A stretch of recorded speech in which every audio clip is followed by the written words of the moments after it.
নমস্কার তোমাদের সবাইকে সানা স্মাইল এডুকেশন সেন্টারে স্বাগত জানিয়ে আজকের ক্লাসটি শুরু করছি। আজকে তোমাদের সঙ্গে আলোচনা করব তোমরা যারা নবম শ্রেণীর সেকেন্ড ইউনিট টেস্ট পরীক্ষা দেবে তোমাদের জন্য রায় মার্টিন প্রশ্ন বিচিত্র থেকে আজকে সমাধান করব নবম শ্রেণীর ভূগোল বিষয়ে মডেল নাম্বার 9 অর্থাৎ 9 নম্বর স্কুলে যে সমস্ত ছোট ও বড় প্রশ্ন আছে তার সমস্ত প্রশ্নের উত্তর সমাধান করে দেখাবো। চলো দেরি না করে মূল বিষয়ে যাওয়া যাক। দেখো প্রথম প্রশ্ন আছে অধিক পরিধিযুক্ত অক্ষরেখা হলো, উত্তরটা লিখবে 0 ডিগ্রি, অপশন ডি। 2 দাগ দেখো ক্রোনোমিটারের সাহায্যে নির্ণয় করা হয় গ্রিনিচ গড় সময়। 3 দাগ দেখো প্রশ্নের উত্তরটা হবে লোয়েস সমভূমি, অপশন সি। 4 দাগ দেখো প্লিউম সৃষ্টি হয়, উত্তর লিখবে অধঃপাত অঞ্চলে, অপশন সি। 5 দাগ দেখো প্রশ্নের উত্তরটা হবে জলযোজন, অপশন বি। 6 দাগ দেখো প্রশ্নের উত্তরটা হবে রাঢ় অঞ্চল, অপশন বি। 7 দাগ দেখো প্রশ্ন কি আছে দার্জিলিং পার্বত্য অঞ্চলের মাটি, উত্তর লিখবে পটজল মাটি, অপশন সি। দেখো পরবর্তী প্রশ্ন কি আছে, 1 দাগের এটা হবে অশুদ্ধ, 2 দাগেরটা হবে অশুদ্ধ, 3 দাগেরটা হবে অশুদ্ধ। পরবর্তী দেখো শূন্যস্থান পূরণ কি আছে, 1 দাগেরটা হবে সুমেরু ও কুমেরু, 2 একটা হবে বৃষ্টিপাত, 3 একটা হবে মৌসুমী। তারপরে দেখো 2 এক কথা উত্তর দাও কি আছে, একে আছে দ্রাঘিমা ও অক্ষরেখার বর্গাকার জলের নকশাকে কি বলে, উত্তর লিখবে ভৌগোলিক চালক। তারপরে 2 দাগে দেখো সমপ্রায় ভূমির অনুচ্চ পাহাড়কে কি বলে, উত্তরটা লিখবে মোনাডোলক। 3 দাগে দেখো উত্তরটা লিখবে, উত্তরটা হবে যান্ত্রিক আবহ বিকার। আরো একবার বলি যান্ত্রিক আবহ বিকার। পরবর্তী প্রশ্ন দেখো বাম দিকের সঙ্গে ডান দিক স্তম্ভ মিলাও, এক একটা হবে 2, 2 একটা হবে 1। হ্যাঁ দেখে নাও একটু।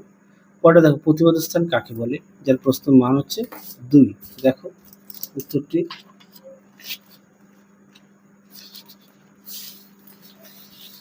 দেখো প্রশ্ন উত্তর।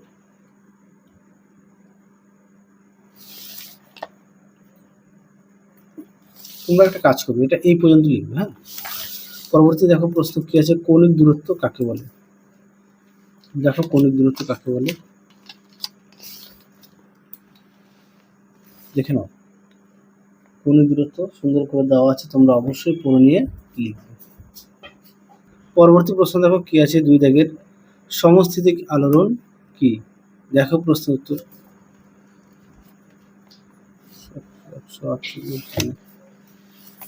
দেখো প্রশ্ন উত্তর দেখে নাও। পরবর্তী প্রশ্ন দেখো তরঙ্গ কর্তৃক সমভূমি কাকে বলে। তরঙ্গ কর্তৃক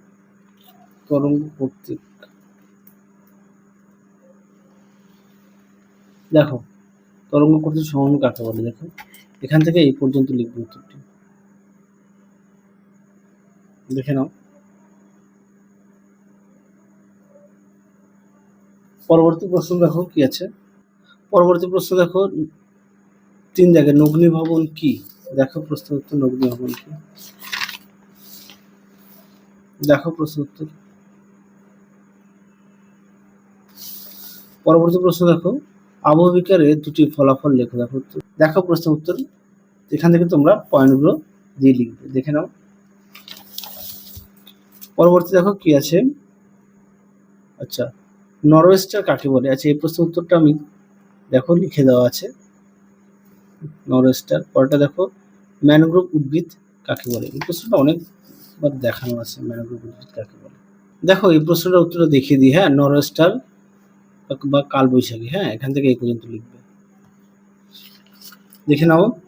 দেখে নাও প্রশ্ন উত্তরটি। আচ্ছা পরেরটা ছিল কি ম্যানগ্রোভ উদ্ভিদ। দেখে নাও ম্যানগ্রোভ উদ্ভিদ, এখান থেকে অব্দি লিখবে। পরবর্তী প্রশ্ন দেখো স্থানীয় সময় ও প্রমাণ সময়ের পার্থক্য। দেখো প্রশ্ন উত্তর, স্থানীয় সময় প্রমাণ সময়ের পার্থক্য অবশ্যই বিষয় উল্লেখ করবে। দেখো উত্তরের বাকি অংশটুকু সুন্দর করে দেওয়া আছে, তোমরা অবশ্যই পড়ে নিয়ে লিখবে। পরবর্তী প্রশ্ন দেখো কি আছে, অথবা দিয়ে যে প্রশ্নটি দেখো তার উত্তর।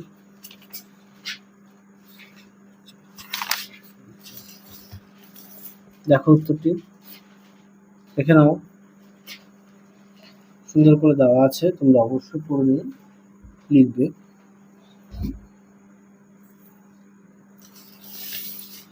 পরবর্তী প্রশ্ন দেখো কি আছে,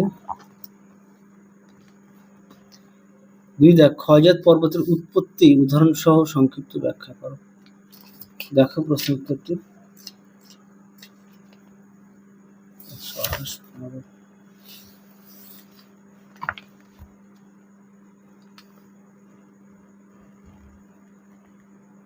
দেখো তো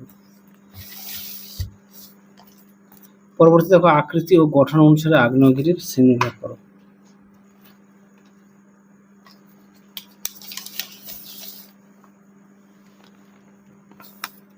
দেখো প্রশ্ন উত্তর সুন্দর করে দেওয়া আছে, তোমরা অবশ্যই পড়ে নিয়ে লিখবে। দেখে নাও।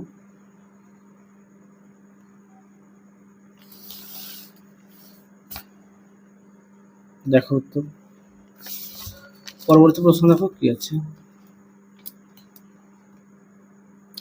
পরবর্তী আছে 3 দাগের মাটি সৃষ্টির মৌলিক প্রক্রিয়াগুলি লেখো, উল্লেখ করো। এই প্রশ্নের উত্তরটা আগের ভিডিওতে দেখানো আছে। পরে দেখো মাটি সংরক্ষণের 3টি পদ্ধতি। দেখো একই প্রশ্ন বারবার রিপিট আসছে। দেখো প্রশ্ন উত্তর।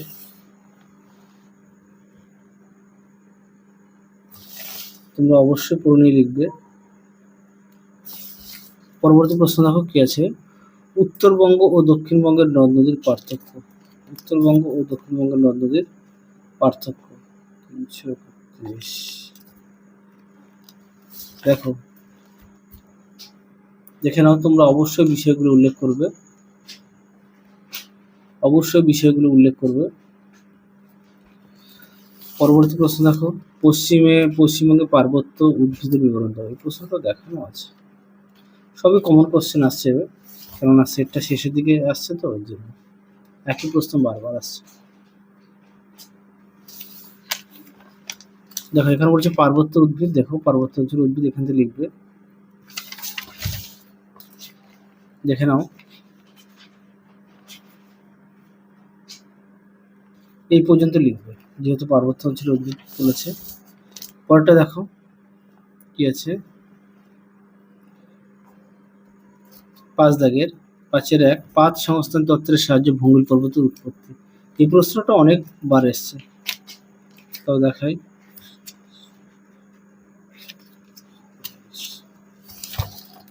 দেখো প্রশ্ন উত্তরটি তোমরা অবশ্যই পড়ে নিয়ে লিখবে, যদি পারো খাতায় লিখে নিয়ে পড়বে।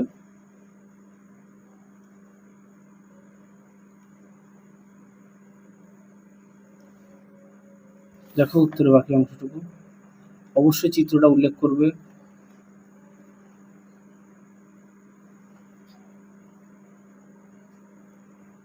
এই পর্যন্ত উত্তরটা লিখবে। আচ্ছা পরবর্তী দেখো এগুলো আগের ভিডিওতে দেখানো আছে, আর সেই কারণে দেখালাম না। তাহলে চলো আজকের মতো এখানেই সমাপ্ত করছি। আবার দেখা হবে খুব শীঘ্রই তোমাদের পরবর্তী ভিডিওতে। তোমরা সবাই সুস্থ থেকো, ভালো থেকো। আজকের মতো টাটা।